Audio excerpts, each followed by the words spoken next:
Om Swastiastu, selamat siang adik-adik semuanya di rumah. Bagaimana kabar kalian hari ini? Astungkara selalu dalam keadaan sehat selalu ya. Jadi, sebelum memulai pelajaran hari ini, kakak inginkan kalian berdoa di rumah masing-masing terlebih dahulu sebelum mengikuti pembelajaran hari ini. Nah, jika sudah berdoa, jadi kakak akan memberikan materi baru pada pertemuan kali ini. Sebelumnya, pada minggu lalu kakak sudah memberikan UTS, ulangan tengah semester Boga Dasar. Kemudian pertemuan sebelumnya juga kakak sudah memberikan materi mengenai potongan bahan makanan atau potongan sayuran. Nah, sekarang kakak akan menanyakan sesuatu pada kalian. Jadi, apakah kalian pernah membuat atau membeli plecing kangkung? Nah, jikalau kalian pernah, apakah kalian pernah memperhatikan bumbu apa yang digunakan dalam pembuatan plecing kangkung tersebut? Terus, bagaimana pendapat kalian mengenai bumbu yang digunakan pada plecing kangkung tersebut? Ya, jikalau kalian ingin menjawab pertanyaan dari kakak, silahkan kalian berkomentar di forum pembukaan yang telah kakak buat di Lajah ID. Nah, untuk tujuan pembelajaran kita hari ini yaitu yang pertama, siswa dapat menjelaskan bumbu dasar dan turunannya. Yang kedua yaitu siswa dapat menjelaskan fungsi bumbu dasar dan turunannya. Kemudian yang ketiga dan keempat yaitu siswa dapat menentukan alat dan bahan pembuatan bumbu dasar dan turunannya. Yang kelima yaitu siswa dapat menentukan prosedurnya. Yang keenam yaitu siswa dapat menghitung jumlah bahan yang digunakan, dan terakhir yaitu siswa dapat menganalisis masalah dalam pembuatan bumbu dasar dan turunannya. Nah, sebelum kita membahas mengenai bumbu dasar dan turunannya, kita akan membahas mengenai bumbu dan rempah. Bumbu dan rempah ini sering kita gunakan dalam pengolahan suatu makanan. Jadi untuk itu, bumbu adalah suatu tanaman aromatik yang kita gunakan ataupun kita tambahkan pada suatu makanan yang berfungsi maupun memiliki tujuan sebagai penyedap dan pembangkit selera makan. Sedangkan rempah adalah bagian dari tumbuhan yang sering digunakan ataupun ditambahkan pada suatu makanan yang bertujuan untuk menambah atau membangkitkan selera makan. Nah, untuk rempah ini banyak sekali dimanfaatkan sebagai pemberi rasa suatu makanan. Nah, selanjutnya yaitu ada fungsi bumbu dan rempah. Nah, yang pertama itu ada memberikan rasa, aroma, dan warna alami pada makanan. Nah, contohnya dapat kita ambil yaitu memberi rasa. Memberi rasa itu seperti cabai. Cabai akan memberikan rasa pedas pada suatu masakan. Kemudian ada aroma. Nah, aroma contohnya seperti kita saat menggoreng bawang akan mengeluarkan aroma yang harum. Kemudian memberikan warna alami. Contohnya seperti kunyit. Kunyit akan kita gunakan pada suatu masakan akan menghasilkan warna alami berupa warna kuning. Selanjutnya yaitu meningkatkan rasa serta aroma yang sedang dimasak. Nah, contohnya seperti saat ibu kalian sedang memasak di dapur dan kalian lewat sekitar dalam dapur. Jadi di sana kalian akan mencium aroma masakan dari ibu kalian tentunya. Karena itu menggunakan bumbu dan rempah. Selanjutnya yaitu membantu pencernaan makanan. Contohnya seperti kunyit. Kunyit itu bagus untuk pencernaan kita. Kemudian yang keempat ada menghilangkan bau amis pada makanan. Contohnya seperti jahe. Jahe biasanya digunakan untuk menghilangkan bau amis pada ikan maupun daging sapi.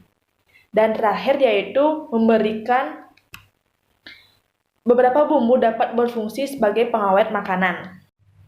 Selanjutnya yaitu klasifikasi bumbu masakan Indonesia. Nah, pada klasifikasi ini bumbu dapat dibagi menjadi dua, yaitu yang pertama ada bumbu dari hewan, kemudian ada bumbu dari tumbuhan. Nah, pada bumbu dari tumbuhan ini kita dapat bagi lagi menjadi 7, yaitu bumbu dari bunga, bumbu dari umbi, akar, batang, buah, biji, dan daun. Nah, ada bumbu dari hewan. Bumbu dari hewan ini terdiri dari ada ebi dan terasi. Nah, ebi ini berasal dari udang yang segar, kemudian dikupas, dibuang kulitnya, direbus lalu dikeringkan. Nah, ebi ini sering dihidangkan atau digunakan saat membuat hidangan seperti empek-empek, samal ebi, dan berbagai macam masakan yang terbuat dari ebi. Kemudian, ebi ini sering dimanfaatkan untuk mengganti udang segar sekaligus memberikan aroma udang yang harum dan sangat khas. Nah, selanjutnya yaitu ada terasi. Terasi itu sudah tidak asing di telinga kita karena terasi pasti ada di dapur kita tentunya. Nah, apakah kalian tahu terasi itu terbuat dari apa? Ya, terasi terbuat dari udang yang difermentasikan. Nah, terasi ini memiliki aroma yang cukup tajam, kemudian tekstur yang padat dan agak kasar, serta tujuan dari pemberian terasi pada suatu hidangan yaitu memberikan rasa gurih pada sambal dan memberikan aroma udang yang khas pada suatu hidangan. Selanjutnya ada bumbu dari tumbuhan. Yang pertama ada bumbu dari bunga. Bumbu dari bunga itu seperti bunga lawang. Nah, bunga lawang ini memiliki bentuk seperti bintang dengan 8 ujung dan rasanya pedas dan menghangatkan. Kemudian selanjutnya ada cengkeh. Nah, cengkeh ini dapat kita pakai dengan bentuk utuh ataupun dapat kita haluskan terlebih dahulu sebelum menggunakannya. Nah, cengkeh ini juga memiliki rasa yang pedas ataupun dapat menghangatkan tubuh jika kita konsumsi atau kita campurkan pada suatu minuman maupun masakan. Yang terakhir yaitu ada bunga kecombrang. Nah, bunga kecombrang ini sudah tidak asing lagi untuk orang-orang Bali khususnya karena bunga kecombrang sering disebut dengan bunga kecicang. Nah, bunga kecicang ataupun bunga kecombrang ini biasanya digunakan sebagai sambal. Kalau di Bali, setahu kakak, digunakan sebagai sambal yang memiliki rasa yang cukup khas. Nah, selanjutnya yaitu ada bumbu dari biji-bijian. Kakak sudah menampilkan juga pada slide, yaitu ada ketumbar, merica, kemiri, jinten, kapulaga, adas manis, pala, dan keluak. Nah, untuk merica dan ketumbar ini biasanya digunakan dalam keadaan halus sehingga menghasilkan aroma yang cukup tajam saat digunakan. Kemudian untuk kemiri, kita biasanya dihaluskan atau digeprek. Jinten maupun adas manis ini memiliki bentuk yang hampir sama dan memiliki aroma khasnya juga. Kemudian pada keluak ini dia saat digunakan sebaiknya direndam terlebih dahulu untuk menghilangkan rasa pahitnya, dan keluak ini akan menghasilkan warna hitam, digunakan juga sebagai pewarna alami pada bumbu tersebut. Nah, selanjutnya kakak sudah menampilkan pada slide yaitu bumbu dari daun. Adapun contoh-contohnya pada slide tersebut ada daun pandan wangi, daun salam, kemudian ada daun jeruk purut, ada daun bawang perai, ada daun kunyit dan daun kemangi. Nah, pada semua daun-daun tersebut dia akan menghasilkan aroma khasnya masing-masing pada setiap masakan. Nah, biasanya seperti daun jeruk purut biasanya penggunaannya itu tanpa menggunakan tulang daun tersebut. Kemudian untuk daun salam biasanya digunakan pada daun yang segar ataupun daun yang sudah kering. Kemudian ada juga daun yang digunakan secara utuh ataupun diikat atau disimpulkan terlebih dahulu pada daun tersebut dan dimasukkan atau diolah pada masakan sehingga menghasilkan aroma daun pandan wangi tersebut. Nah, selanjutnya yaitu ada bumbu dari akar. Contohnya seperti ada jahe, lengkuas, kunyit, kencur, dan temu kunci. Nah, semua bumbu ini berasal dari akar, tumbuhan akar. Ya, kalian juga tidak asing lagi dengan semua bumbu-bumbu ini karena bumbu ini sering kita temui pada dapur kita yang pastinya, dan Jahe ini memiliki fungsi sebagai penghilang rasa amis, lengkuas, dan kencur. Temu kunci memiliki aroma yang khas. Kunyit juga memiliki fungsi sebagai pewarna alami. Nah, selanjutnya yaitu ada bumbu dari batang. Yang pertama ada serai. Nah, serai ini yang sering digunakan yaitu bagian warna putihnya atau sampai hijau mudanya. Cara penggunaannya itu yaitu cara dengan dimemarkan ataupun dihaluskan dan ataupun diiris halus hingga dia mengeluarkan aroma wanginya. Nah, selanjutnya yaitu ada kayu manis. Kayu manis ini merupakan kulit batang pohon yang dikeringkan. Biasanya kayu manis ini digunakan dengan cara dihaluskan terlebih dahulu ataupun digunakan secara utuh. Nah, selanjutnya ada bumbu dari umbi lapis yaitu ada bawang merah dan bawang putih. Nah, untuk bawang merah dan bawang putih itu kalian sudah tahu bagaimana bentuk dan rasanya karena bawang merah dan bawang putih itu selalu kita gunakan saat memasak ataupun mengolah makanan. Nah, yang selanjutnya yaitu ada macam-macam bumbu yang dapat digunakan dalam pengolahan masakan Indonesia. Yang pertama ada bumbu segar. Nah, bumbu segar ini yaitu bumbu yang kita gunakan dalam keadaan segar. Contohnya seperti bawang merah, bawang putih, cabai, kunyit, dan lain sebagainya yang pastinya kita gunakan dalam keadaan segar. Yang selanjutnya yaitu ada bumbu kering. Nah, bumbu kering ini yaitu sering disebut rempah-rempah. Contohnya merica, kayu manis, dan lain sebagainya yang kita gunakan dalam keadaan kering atau sudah dikeringkan terlebih dahulu. Dan terakhir ada bumbu buatan. Nah, bumbu buatan ini contohnya seperti gula, garam, tauco, dan juga pada slide kakak tampilkan yaitu bumbu buatan yang sudah jadi atau bumbu siap saji yang sangat praktis kita gunakan saat memasak. Nah, selanjutnya kita akan membahas yaitu bumbu dasar dan turunannya. Yang pertama pada slide kakak tampilkan yaitu bumbu dasar merah. Nah, bumbu dasar merah ini sudah tidak asing untuk kita ya karena kita sering menemukannya di pasar maupun dimanapun pasti kita sering menemukannya.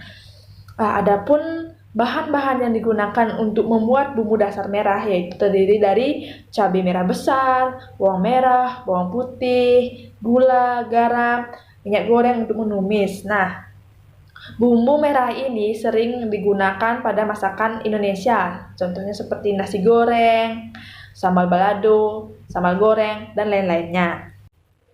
Kemudian ada bumbu dasar putih. Nah, bumbu dasar putih itu pasti identik dengan warna putih karena tidak menggunakan cabai merah ataupun kunyit. Sehingga bumbu dasar putih ini terdiri dari bawang merah, bawang putih, kemiri, gula, garam, dan tentunya minyak goreng untuk menumisnya. Kemudian bumbu dasar putih ini biasanya digunakan saat membuat hidangan seperti opor, soto, sayur lodeh, dan hidangan tersebut memiliki warna yang identik warna putih. Selanjutnya kakak tampilkan yaitu ada bumbu dasar kuning. Nah, bumbu dasar kuning ini kalian pasti sering temui juga karena bumbu dasar kuning bahan utamanya yaitu kunyit yang akan menghasilkan warna kuning. Kemudian bahan-bahan lainnya seperti bawang merah, bawang putih, gula, garam, dan minyak goreng untuk menumisnya. Nah, bumbu dasar kuning ini biasanya digunakan pada hidangan seperti soto, ayam ungkep, dan sampai ayam goreng. Bumbu dari ayam goreng tersebut.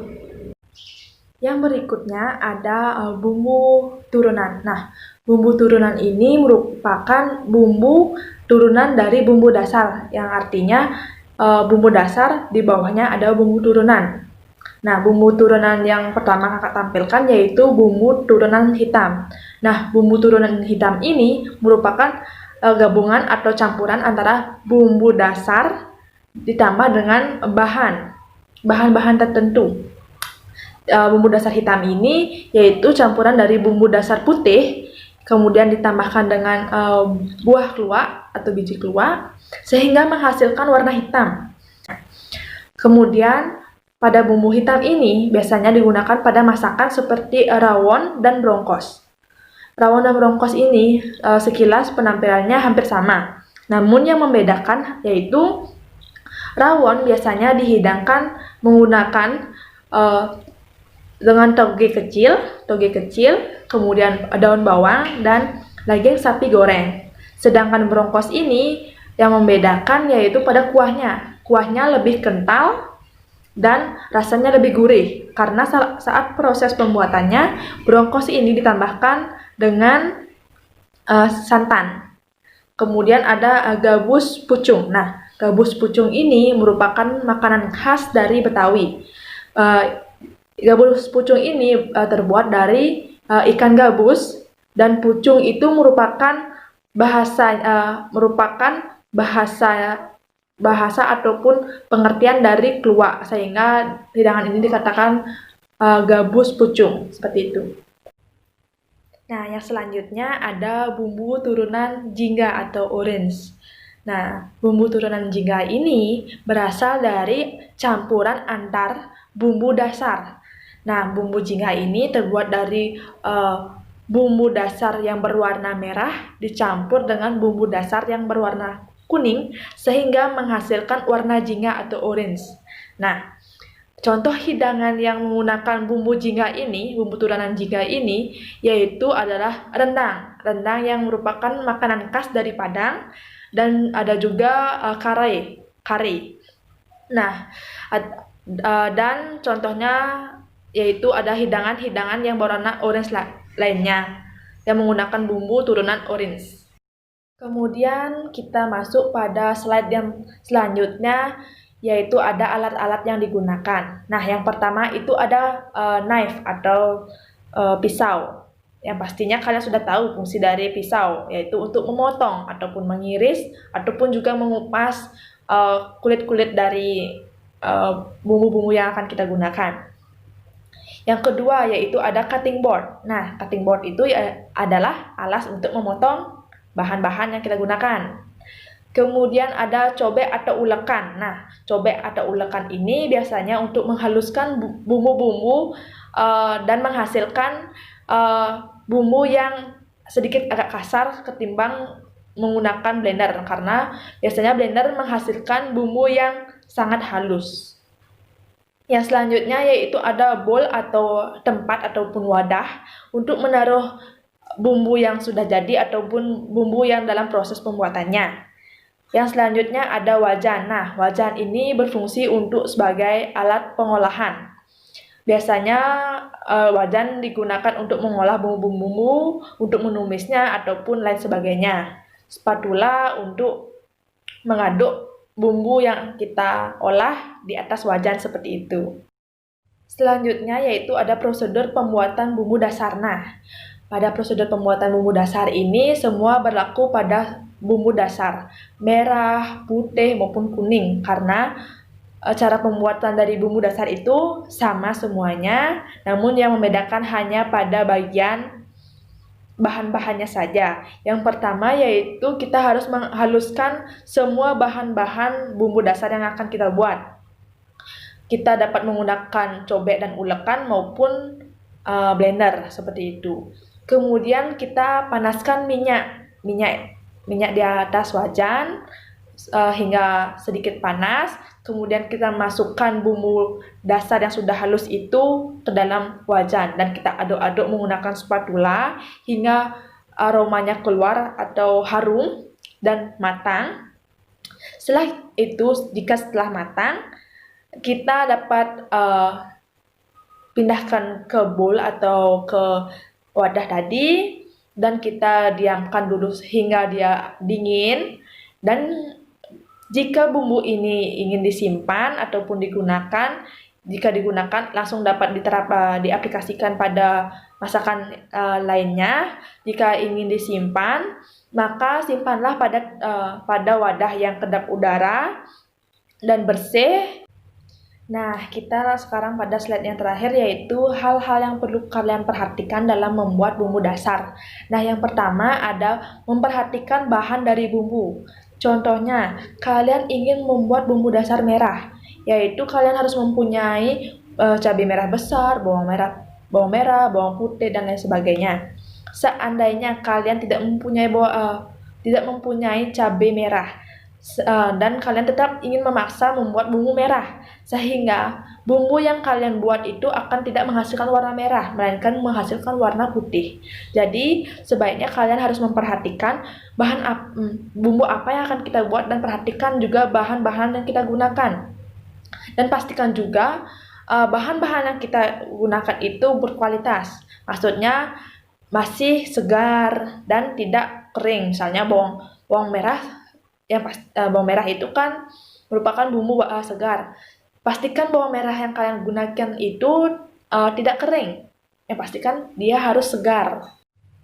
Nah, yang selanjutnya yaitu adalah penambahan garam. Penambahan garam ini berfungsi untuk menambah cita rasa pada bumbu tersebut dan dapat mengawetkan bumbu tersebut. Yang terakhir itu memperhatikan tempat yang kita gunakan. Contohnya, kita akan menyimpan bumbu dasar tersebut pada wadah. Nah, pastikan wadah itu kedap udara. Jangan sampai ada lubang-lubang sehingga mikroorganisme yang mau masuk ke bumbu kita yang menyebabkan bumbu kita menjadi basi. Selanjutnya yaitu ada permasalahan dan penyebab.